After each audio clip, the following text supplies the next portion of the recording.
2025 is fastly approaching, and Yu-Gi-Oh! Already has some exciting things for us. Take, for example, the new Mitsurugi strategy that was revealed a few days ago, giving us support to reptile-type strategies, and also being a strategy that can completely shake up the meta. In actuality, the upcoming set Supreme Darkness is not only going to be giving us some new exciting strategies, it's also going to make some strategies that we already have a lot stronger. And in this video, I'm going to be talking all about it. Let's go ahead and jump on in. What's going on with ya, big dog? And it is an amazing day for Yu-Gi-Oh! I hope that your day phenomenal. But if it isn't, don't let what happened at the beginning of your day ruin the rest of your day. And you already know, big dog, it is that time again. It's Update Monday! A particular time where we talk about something not only to benefit you as a Yu-Gi-Oh player, but more importantly, to benefit you overall as a person. Today's Update Monday, I actually want to talk to you guys about New Year's resolution. Because there are so many times people say they're going to do something when the new year comes around. I think it's complete bullshit. The only way to ensure the promise to yourself is to start now. Big dog, you can't be waiting for a particular date. You gotta hop into the gym. You gotta talk to that girl. No, God, please, no, no, no. You have to do the things that you say you are going to do right now, not later. So put down that donut and mark your calendars. You will be great starting right now. Getting a jump start on the things you say you are going to do right now is incredibly important, just like how I'm going to be giving you a jump start onto some of the most powerful decks into 2025. Like I said before earlier, Konami hit us with a complete banger. The Mitsurugi cards are actually insane. And I'm not saying this just because it's the new and hyped strategy. This is actually a really good engine for a few decks. The difference between this TCG exclusive and some of the other TCG exclusives like Mimagul or Ashen is that this particular strategy starts off incredibly strong. Both Kaji and Kasunagi allow you to be able to recur Mitsurugi cards when they are summoned or tributed. And at first I thought that the tributing was really weird, especially in 2025, until you realize that this is a ritual Yu-Gi-Oh deck.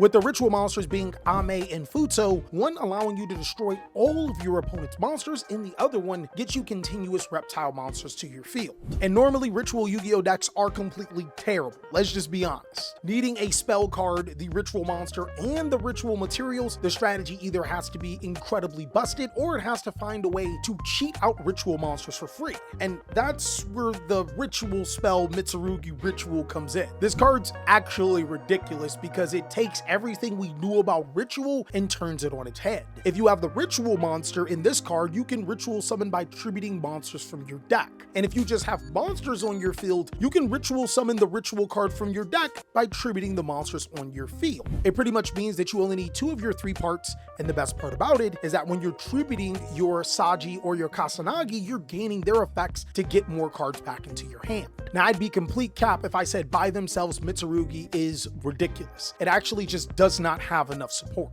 A lot of players have been using it as a reptile-based strategy, similar to how you would see plant-based decks or dragon-based decks. Ogdotic is definitely one of those ones that comes to mind. It is a strategy that seems to be missing another complementary engine, and Mitsurugi being reptile seems to be the missing piece. But I think the deadlier version of this deck, unfortunately, is Ryziel.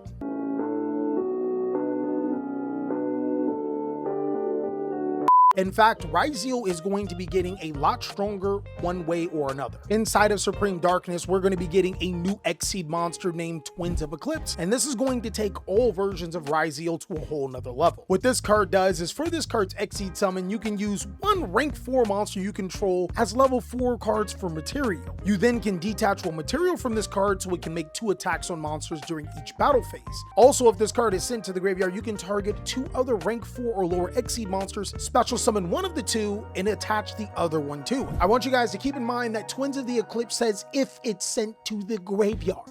It does not matter how it's sent. As long as you can special summon one of those X-Seeds, you're cooking. When it comes to Exceeds, I think we're starting to get into an uncharted territory, because the previous limitations for Exceed monsters is that most of the time you could only use monsters with a level, and often you couldn't reattach materials back to Exceed monsters. Twins of the Eclipse in the Yugioh strategy makes cards like King of Feral Imps a lot more ridiculous, because King of Feral Imps can be used multiple times in a turn. Essentially, this card can be used to be able to search as many reptile monsters as you want from your deck to your hand. And oftentimes, these are the bridges that you want to see in your Yu-Gi-Oh deck if you want the strategy to be competitive, something really busted to take advantage of. Exceed Yu-Gi-Oh strategies are thought of to be extremely powerful going into Supreme Darkness, which is why players think that Goblin Biker is also going to take it to the next level. Now, it's not just that. Oftentimes, unique situations require unique solutions, and Goblin Biker is the only strategy in Yu-Gi-Oh that can detach materials from any Exceed monsters on the field, making them a natural counter to Exceed-based Yu-Gi-Oh strategies. And it also does get support in Supreme Darkness. The new monster, Kick-Ass Goblin Bikers, is pretty solid. This card can target face-up monsters your opponent controls up to the number of goblin monsters you control. You detach one material from your monster, and if you do, you get to attach all of those targets to this card as material. And then during your opponent's turn, it allows you to target cards your opponent controls up to the number of goblin Exceed monsters you control and detach 3 material from your monsters to send those targets to the graveyard. This card is the groundbreaking monster that Goblin Bikers have needed. A genuine inboard piece that allows you to be able to control the situation of the game, depending on how dedicated you are to Goblin Bikers as a strategy. I think that this is finally the time for Goblin Biker to make some genuine damage into the meta. It's been an underserved Yu-Gi-Oh strategy that has been undersupported throughout its entirety, but now because of Supreme Darkness and dedicated players, it can be absolutely phenomenal. I'm always going to be a guy that roots for the underdog, especially if the deck doesn't see enough play, which kind of reminds me of another really good Yu-Gi-Oh deck. You see, for the longest, Red Eyes has never had a genuine direction. It was a burn Yu-Gi-Oh deck, then a ritual Yu-Gi-Oh deck, then a fusion and equip Yu-Gi-Oh deck. No one knew what it was. Because of the new card, Primite Another Barrel, allowing you to be able to set a Primite card from your deck to your side of the field, it actually gives consistency to Red Eyes before it does Blue Eyes. Also, Loady Load allows you to be able to special summon any normal monster from your deck to your side of the field, which is Red Eyes Black Dragon. Just make sure you say Red Eyes B Dragon, because these Zoomers don't know what Black Dragon is. Primary Roar allows you to be able to keep the pressure on your opponent by continuously summoning Red Eyes to your side of the field and getting rid of some of your opponent's crucial cards. And Primite Gerald Bream is an infinite impermanence. It's kind of cool how Red Eyes has carved a niche role in Yu-Gi-Oh, and it's partly due because of the Full Metal cards that not only come in Rage of the Abyss, but also inside of Supreme Darkness. Now, I know you're probably wondering, where exactly could I get a deck list of that Cali? Let me know what you cooking with. Don't worry, big dog. Deck profiles on the way. Be patient, brother. But also, if you want to get an early sneak peek of some strategies that I'm cooking up, you can always join my Patreon as a special thank you for helping me pay my editors. A really powerful nostalgic strategy for competitive Yu-Gi-Oh players is Mermal. Out of all of the strategies that I mentioned, for the exception of Yugioh, Mermal is your safest strategy that you can go with. It's simply because Mermal is secretly one of the best decks in Yu-Gi-Oh right now. It has consistently topped regional events and YCSs over the course of the last few formats. And I'm not gonna lie to you, when I first seen the new Mermal support for Supreme Darkness, I didn't think it was good. But to be fair, I didn't understand the complexities of Mermal.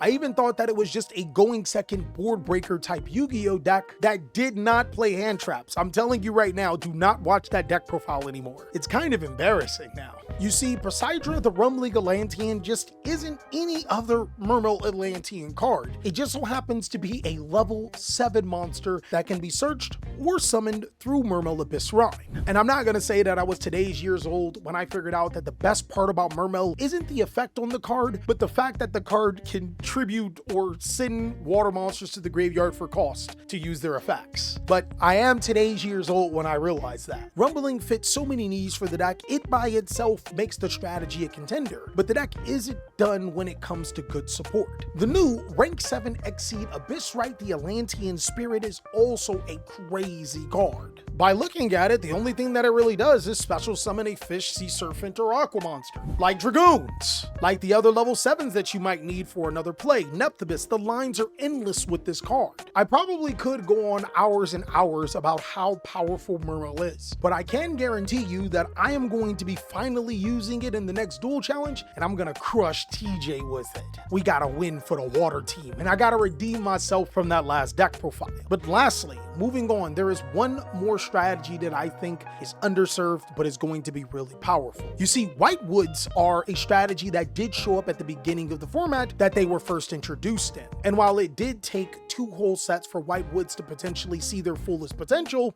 it's finally here. And I think another sneaky thing that happened with White Woods is the last ban list. Hitting original Sinful Spoil Snake Eyes made cards like Deception of Sinful Spoil incredibly cheap. Now that Deception of the Sinful Spoils will probably be exclusive for them, they have complete control over Azamina, allowing them to protect their play lines and get some really powerful monsters to the side of the field. The new card, Azamina LZ of the White Forest, ties in both of the strategies. Finally, it also allows you to reveal this card to be able to special summon one White Forest or Azamina monster from your hand. Like, there's no Azamina monster other than this one, right? I mean, there is the new Queen of Azamina, which is always treated as a Sinful Spoils card, meaning that you can use it for a fusion summon, if I'm correct, by sending it to the graveyard, but it pretty much just shows how diabolical that this strategy can be. White Forest was always good at being able to summon some powerful synchro monsters, especially on your opponent's turn, and break boards. And because of monsters like Silvera Wolf Tamer, you could flip your opponent's monsters face down before they can use a clutch Exceed or Link Play, something that's really big into Yu-Gi-Oh! I think, like Goblin Biker, this is White Forest's ultimate time to shine. The format is just right, it's 2025, brand new support, brand new me type feeling, right? But that's what I have for the powerful Yu-Gi-Oh! Strategies that'll be entering the Yu-Gi-Oh! Meta in 2025. I genuinely want to know, what are some Yu-Gi-Oh! Strategies that you think that I missed, or even more importantly, what are some strategies that you think are going to be crazy, whether it's Supreme Darkness or going forward? Until then, big dog, you guys should already know what to do. Make sure you check out this other video so we can stay too strong, and I'll be sure to catch you on the next one.